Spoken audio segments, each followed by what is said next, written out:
करूं, नहीं पीना चाहता लेकिन जब देखते ही पी लेता हूं। क्यों? इसके पीछे का रहस्य है कर्म। अब मैं पटरी पे आ रहा हूं। कर्म, और कर्म कहता है, एक कर्म जब कहता है कि इसको मुझे सजा देना है, इसको मुझे दुखी करना है, इसने मेरी स्वतंत्रता नष्ट की है, इसने मुझे बांधा है, मैं इसको हथकड़ी डलवा के रहूंगा। हाँ, ये मत समझना कि पुद्गल है। पुद्गल कहता तुमने मुझे बंधन में रखा है, मैं तुम्हें बंधन में रखूंगा। तुमने मुझे बांध लिया है, मैं तुम्हें जेल की हथकड़ी डलवा दूंगा। जब हम दूसरे को बंधन में रखते हैं, कभी भी हो, किसी भी चीज में जब हम दूसरे को बंधन में रखें, निश्चित समझना तुम्हारे बंधन का शुरुआत होगी। किसी भी वस्तु को, पुद्गल को भी क्या, हम इसको अपने हाथ में रखें, मैं नहीं छोड़ूंगा, कोई ना कोई उसी समय कर्म बन गया। अभी नहीं बनेगा क्योंकि मैंने बताने के लिए उठाया था। अब मैंने इसको बंद कर लिया मुट्ठी में। ये गोला कहता है तुम्हें भी कोई ना कोई मुट्ठी में बंद करने वाला पैदा हो गया, क्योंकि तूने मुझे बंधन में उठाया। तुम जब उठाओगे तो अपना खाने के लिए उठाओ। कोई भी वस्तु को जब तुम जेब में रखते हो, कोई भी वस्तु, तुम धन को तिजोरी में रखते हो, कोई भी पुद्गल वस्तु, पूज्यवर उमा स्वामी महाराज, बंद का कारण जीव नहीं कहा, जीवाधिकरण। जीव की हिंसा से हिंसा नहीं है, पुद्गल की हिंसा से। एक पत्थर को उठाकर इतने जोर से फेंका तुमने, एक व्यक्ति ने एक मनुष्य को उठा के फेंक दिया, एक ने बहुत गुस्से में पत्थर को उठा के फेंक दिया। एक व्यक्ति ने व्यक्ति को उठा के ऐसा फेंका कि उसका सिर फूट गया। एक व्यक्ति ने गुस्से में एक ईंट फेंकी, वो चूर चूर हो गई। दोनों बराबर पापी हैं, क्योंकि दोनों ने बराबर क्रोध किया है। क्रोध की दृष्टि से दोनों बराबर है। अजीवाधिकरण। जिन जिन अजीब वस्तुओं को हम बांध के रखते हैं, हमारा बंधन हो जाता है। हम कर्म को बांधते हैं, कर्म कहता है बांध दो मुझे, मैं थोड़ा पुद्गल हूं ना, मैंने तुझे बंधन में नहीं रखा तो मेरा नाम भी कर्म नहीं है। किसी भी चीज को बांधो। एक बार हमने कहीं संस्मरण सुनाया था, शास्त्रों में भी आया कि एक जेल में प्रवचन कर रहा था। प्रवचन करने के बाद मेरा मन हुआ कि मैं इनका इंटरव्यू ले लूं, किसने क्या अपराध किए। तो एक व्यक्ति ने कहा कि बोले महाराज जी, मैंने अपराध नहीं किया, मुझे गलत फंसाया गया, गलत फंसाया गया। कानून, मैंने कहा ये तो कानून की धज्जियां उड़ा रहा, अंधा कानून कह रहा। मैंने कहा नहीं बेटा, तुमने किया है। बोले महाराज आपको भगवान मानता हूं, मैंने नहीं किया, नहीं किया, नहीं किया। मैंने कहा भाई किया है। तो वो गुस्से में बोला, आपने देखा कि आपको मालूम है क्या किया है मैंने, बताओ गवाह, बताओ कहां है। अब मैं कहां से गवाह लाऊं? अनजाने जेल में गया प्रवचन देने के लिए, वो इतने गुस्से में गया। मैंने कहा नहीं बेटा किया है। तो बताओ आप कहां किया, गवाह कहां है आपके पास, बताओ कहां है। अब मैंने कहां से गवाह लाऊं?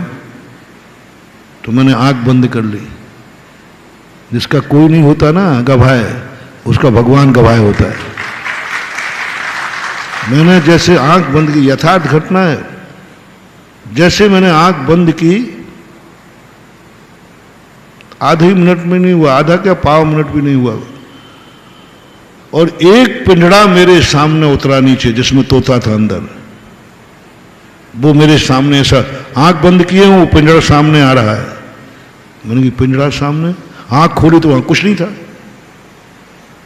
आंख खोली तो कुछ नहीं था। मैंने कहा ये पिंजड़ा क्यों आया, तोता क्यों आया? आंख बंद की तो फिर वही पिंजड़ा दिखा। मैंने तुरंत कहा, मैंने कहा अरे गॉड गिफ्ट, गवाह दे दे जल्दी। मैंने यूं कह दिया, धुआं में लाठी। मैंने कि आपने कभी किसी तोते को पकड़ा था क्या? बोले हाँ पकड़ा था। क्यों पकड़ा था, क्या बिगाड़ा था? बोले कुछ नहीं, मेरे खेत पर एक बरगद का पेड़ था, उस खोल में उनका परिवार रहता था, तो यूं शौक से पकड़ा था। कहाँ है वो? बोले हमारे घर में टंगा है, पिंजड़े में। मैंने कि बस वो तो किया था ना, उसने अपराध नहीं किया था, बिना अपराध के तुमने बंदी बनाया था ना, बस उसी अपराध के कारण आज तुमने अपराध नहीं किया और बंदी बनाया गया। अब देखना, आंख बंद करने पर पिंजड़ा का मैंने ध्यान नहीं किया, पिंजड़ा आ गया। मेरे मन में भाव आया कि इसको बता दूं सही कि कहीं ना कहीं तो अपराध किया है, किसी ना किसी ने तो जेल में भेजा है। उसने पिंजड़ा बता दिया पूरा, कोई अपराध नहीं। उसने पूरा कहा। मैंने कि तुमने कोई? बोले कोई अपराध नहीं। मैंने कि वो जितने पशुओं को, जितने जानवरों को, जिस व्यक्ति को तुम बंदी बना के रखते हो, तोता को, ये सब बद्दुआएं देते हैं हम। जितने बार तुम निकलते हो उनके सामने से, उतने बार कहता है तोता, अरे दुष्ट, तूने मुझे अपने परिवार से अलग किया है, तू भी 100 बार परिवार से अलग हो। जैसा तूने मुझे पिंजड़े में बंद कर दिया, तू जेल में बंद होगा। निरंतर देता है, निरंतर देता है। 16 मिनट को मात्र एक पक्षी का बच्चा अलग किया रुक्मणी ने, उसी समय कर्म बंध गया। 16 वर्ष तक बेटे का वियोग सहन करना पड़ा प्रद्युम्न का। इसलिए ये मत समझना कि अजीब वस्तु को हम बांध लेंगे, ये तो अचेतन है, जीवाधिकरण। अचेतन वस्तु को बांधने से हमने कर्म बांध लिया। अब कर्म कहता है मैं दिखाता हूं तुझे बंधन क्या होता है। अब कर्म का जो है वो हमसे बुरे भाव कराता है। क्यों कराता है? अब पूछो कर्म से, ये कर्म बुरे भाव क्यों कराता है? क्योंकि इसको सजा देना है, इसको इनकाउंटर करना है। इनकाउंटर किसी को करना हो तो जेल की कोठरी में मार दिया जाए कि उसको कहे भाग। एसपी को चाहिए कि साहब मैंने मारा नहीं था, ये भाग रहा था। बस कर्म कहता है कि मैं इसको कैसे सजा दिलाऊं, इस पापी की दुर्गति कैसे कराऊं। रामचंद्र जी को वैष्णव दर्शन में यही तो समस्या हुई थी कि मैं रावण को कैसे मारूं, वो तो नीतिज्ञ है, वो तो धर्मात्मा है, वो तो पुरोहित है। रावण को कैसे मारूं मैं, कोई गलती ही नहीं कर रहा है, क्या करूं मैं? तो सबने बैठकर मीटिंग की कि इससे ऐसा पाप कराओ जिससे दुनिया ये नहीं कह पाए निरपराधी को मार दिया। ऐसा पाप कराओ तो दुनिया कहे मारते नहीं तो क्या करते। विदेही का अपहरण करा दिया, उसकी मति ऐसी कर दी, क्योंकि रावण को मारना था, रावण की दुर्गति करना था। अब आप लोग सुनो, आपका कर्म कहता है इसको कैसी दुर्गति कराऊं, इसको कैसे सजा दिलाऊं। ये तो सब जैन कुल में जन्म गए, ये तो मंदिर जाते हैं, ये तो प्रवचन सुन रहे हैं। अब इनको कैसे दुर्गति भेजूं? ऐसे भेजूंगा तो लोग कहेंगे अन्याय है। तो वो कर्म एकदम झपट के आता है, माला फेरने के बीच में तुम्हारी माला बिगाड़ देता है। औदैहिक भाव, जितने भी बुरे भाव हैं सब औदैहिक भाव। कर्म सिद्धांत की भाषा में औदैहिक भाव बोलते। कोई भी पाप का भाव हुआ नियम से कर्म के उदय में ही होता है, कर्म के उदय में ही होता है। चाहे क्रोध आवे, चाहे मान आवे, चाहे राग हो गए, चाहे द्वेष हो गए, चाहे शराब पियो, चाहे गुटखा खाओ, चाहे कुछ भी करो, आप गाली देने का मन आया, कर्म के उदय से, औदैहिक भाव कहो ना। एक भी पाप ऐसा नहीं है जो कर्म के उदय के बिना आता हो, और एक भी धर्म ऐसा नहीं है जो कर्म के उदय से आता हो। बड़ी विचित्रता है। एक भी धर्म की क्रिया नहीं है, एक भी धार्मिक परिणाम नहीं है जिसके लिए लिखा हो कि फलाना कर्म बांध लो आपके धर्म के परिणाम हो जाएंगे। एक भी कर्म नहीं जो हमें मोक्ष मार्ग ले जाए, जो हमें मोक्ष ले जाए।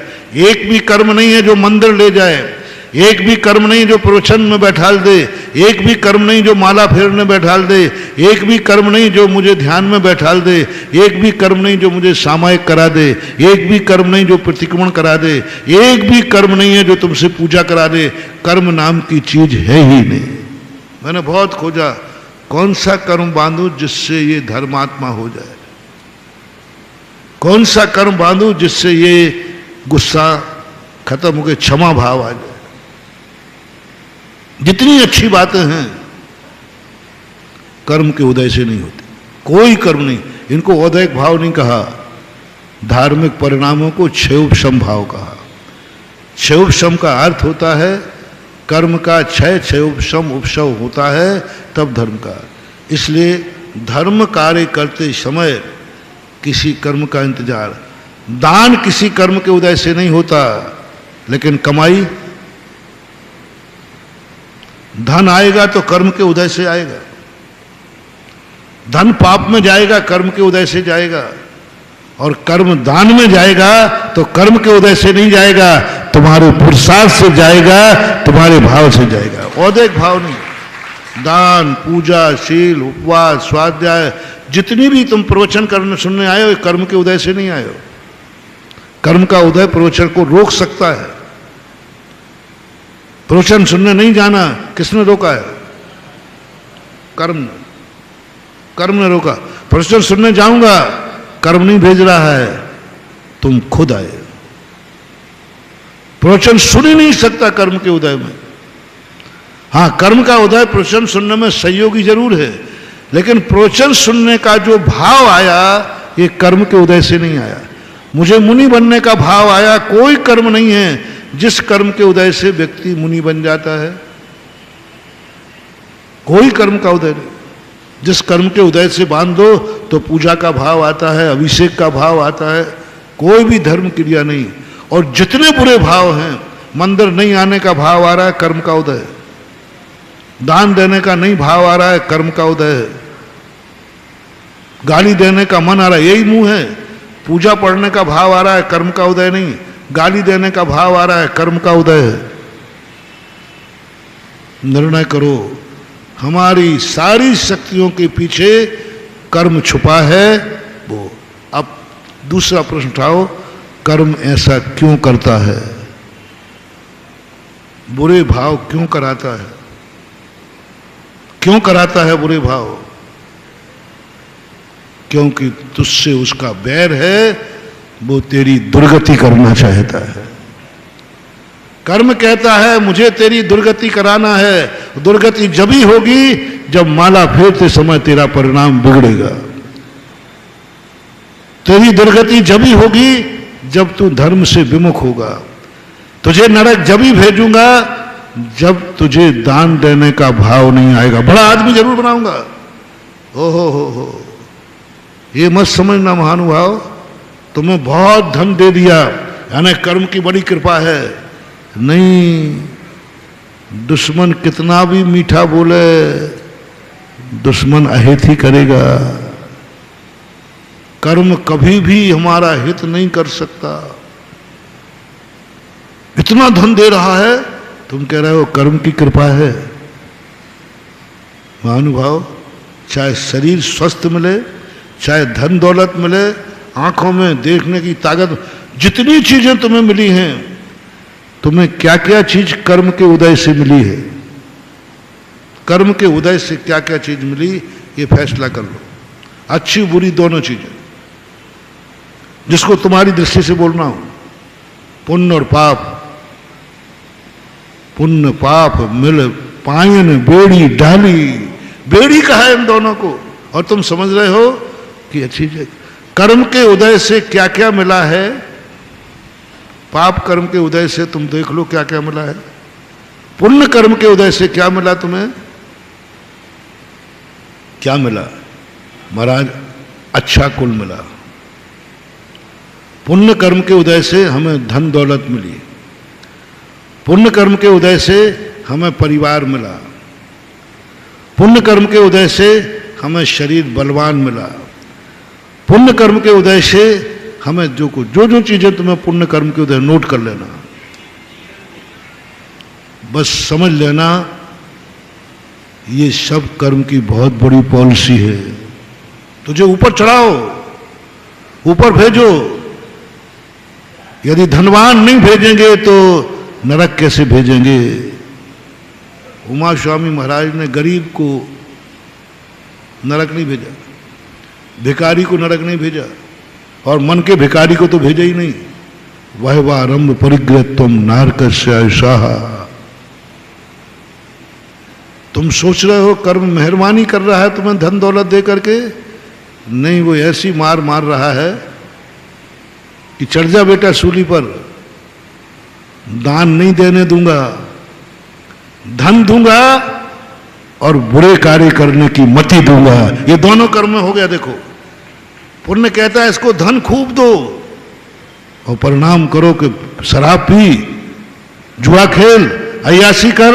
ये कर्म ने कहा क्यों? ये पॉलिसी थी कि धन नहीं देता तो तू पाप नहीं करता, तू पाप नहीं करता तो मैं तेरी दुर्गति नहीं कर पाता, तो धन तेरी दुर्गति के लिए दिया गया है।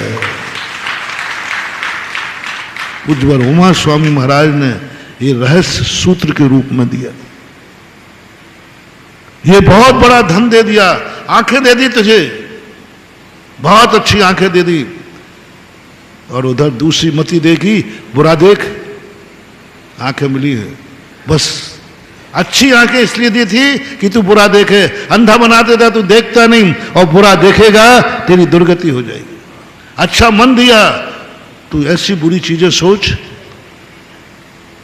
बुरी विचारें सोच, डांका कैसे डालूं, अच्छी बातें नहीं सोचना, बुरी सोचना। मन अच्छा मिलने पर बुरी बात सोचे, समझ लेना तुम कर्मों के चंगुल में फंस चुके हो। अच्छा गला आने के बाद बुरा करने का भाव आवे, धन पाने के बाद तुम्हें बुरा कर्म करने का भाव आवे, सावधान।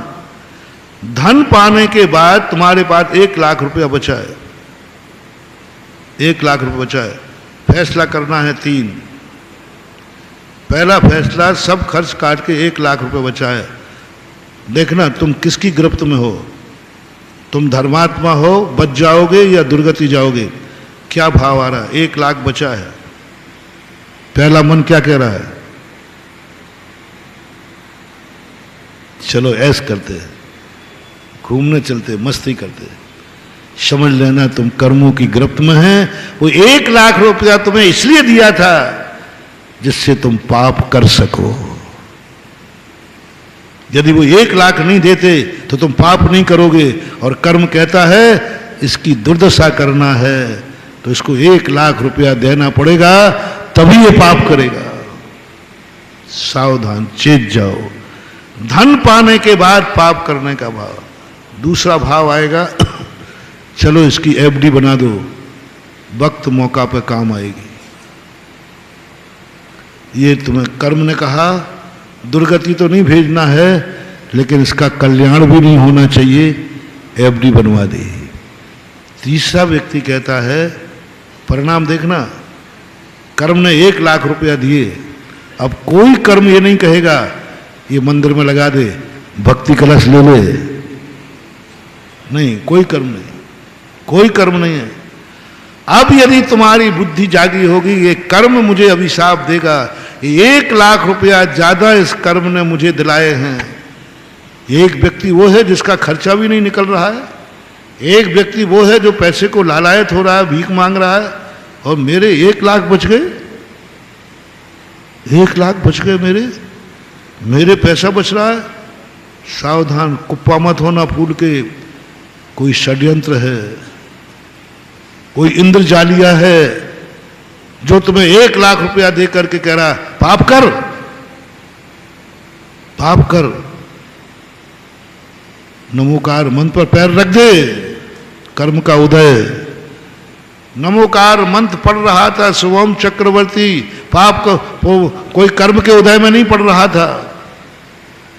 उन्होंने कहा क्या करूं इसको, ये नमोकार मंत्र पड़ेगा तो बच जाएगा। तो कर्म ने कहा पैर रख दे। जैसे ही पैर रखा, जैसे ही तुमने 1 लाख रुपया अयासी की तरफ गए, कर्म कहता है अब बस अब ही मजा है, इसी समय उठा के फेंक दो इसको, सीधा नरक में पड़ेगा। जितना तुम्हारे लिए आवश्यक है वहां तक मैं कुछ भी नहीं बोल रहा हूं। जितना तुम्हारे लिए जरूरी है वहां तक कोई आवश्यकता नहीं। जैसी तुम्हारी आवश्यकताओं की पूर्ति के बाद जो रुपया बचे, जो समय बचे, जो शक्ति बचे, जिसको तुम देख के चलते हो, पढ़ना, उठना, लिखना, बैठना, उसके लिए नहीं, व्यर्थ में जब तुम्हारी समय बचे और तुम इधर उधर देख रहे हो, सावधान। समय बच रहा है व्यापार धंधे से, फ्री हो, सावधान। कर्म कहेगा ये फ्री है, इसको भेजो ऊटी, फ्री टाइम है, इसको भेजो गंदे स्थान पर, जिससे फ्री टाइम में गंदा कार्य करे और उसी समय इसकी दुर्गति करें। 1 लाख रुपया, पहले तो इतनी भाव करो, लेकिन तुम करोगे नहीं। साईं उतना दीजिए जाम कुटुंब समाए, साधु भी भूखा ना रहे, मैं भी भूखा ना रहूं, साधु ना भूखा जाए, कुटुंब भी भूखा ना रहे, ऐसा आता है। बस इतनी भावना करो भगवान, उतना ही आना चाहिए जिससे मैं भी भूखा नहीं रहूं, मेरे दरवाजे आया हुआ भूखा नहीं रहे, मेरा कुटुंब भूखा नहीं रहे। मान जाओगे? सब परंपराएं खत्म कर दूंगा, मैं पक्का कह रहा हूं, वायदा करता हूं। बिल्कुल चतुर्मास इतने सस्ते में होगा, बस कमंडल में गर्म पानी देना, अंजलि पर 1 टाइम रोटी दे देना, बस इससे ज्यादा चतुर्मास का खर्चा नहीं आएगा।